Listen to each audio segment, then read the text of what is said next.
So it's the same as you would accept it. But if someone comes up straight away and says, you're really ugly, you're sort of stupid, you're terrible, then of course we won't accept that. We reject it. We reject the criticism. We won't even look at it. We won't even entertain the possibility that it's true, because it's too much of an attack on our sense of self. It's wonderful to know that your sense of self is always changing, will always change. Which gives me an opportunity to, one of those very funny stories, and there's only a limited number of funny stories I have, so if you come here every week for the last 5 years, you'd have heard this before for sure.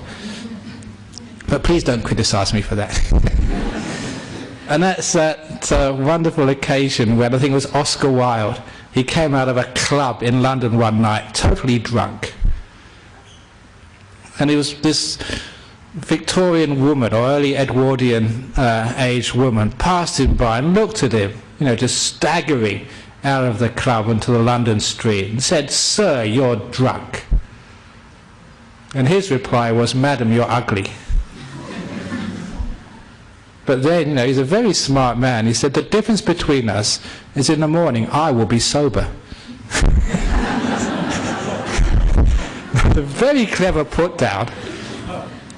But the reason I mentioned it now was that actually shows you the reason why telling a person you're drunk didn't really hurt that much, because he'd only be drunk for a couple of hours and then he'd be fine again. But telling someone you're ugly, that really hurts, because you're going to be ugly for life. Unfortunately, as a Buddhist, even ugly for this life doesn't mean you're going to be ugly the next life, so even that's temporary. As long as you know that the sense of self is always changing, then whatever criticism you get, you don't take it so personally.